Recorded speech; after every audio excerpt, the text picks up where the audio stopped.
Ever hear the saying, sticks and stones can break my bones, but names will never hurt me, from that famous children's story?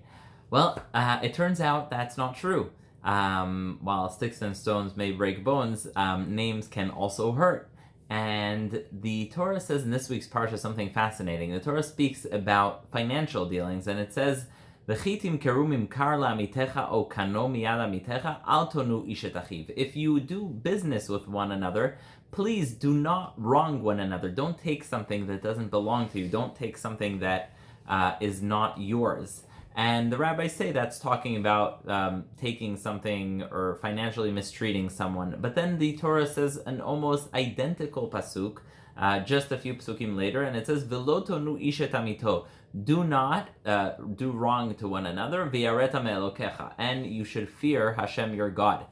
And the rabbis say on that one that that's not talking about financial wrongdoing. That is talking about mistreating someone emotionally, causing them pain, discomfort, intimidation. That's also forbidden. In fact, it's one of the 613 mitzvot. There is a strict prohibition against intimidating someone and making them fearful or hurt. And the question is, why does the Torah use, or even how can the Torah use, the same exact terms for financial wronging, where you're actually taking something that doesn't belong to you, and emotional wrongdoing, where you're sort of saying something insensitive, but it's not like you're taking something from someone else?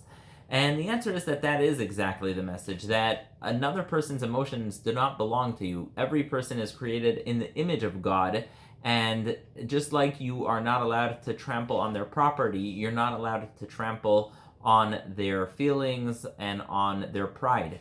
And so the Torah says, be fearful of God, because sometimes, the rabbis say, a person can say, oh, well, I didn't know that thing would be particularly hurtful to that person.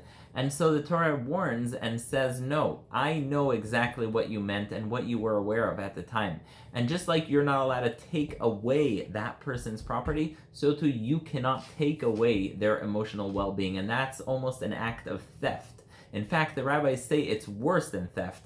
The rabbis say, Kol sharim ninalu, all gates of heaven sometimes can be locked. Chutz misharei onai. If someone's feelings are hurt and they call out to God, God hears those cries, and that's heard. So let's be reminded that everyone's entitled to their sovereignty on their property and their body, and so too on their emotions. And it's for us to be kind to them, to be complimenting, gracious, say good things, but it's no one's place to say anything that might cause fear or intimidation or embarrassment in another person. Let's take this to heart and be so careful. Just like we're careful with financial matters, let's also be careful with emotional matters, not to hurt anyone's feelings, say anything unkind, or something that may cause them to feel intimidated or uncomfortable. Wishing everyone a beautiful and happy Shabbat, Shabbat Shalom, and only good things.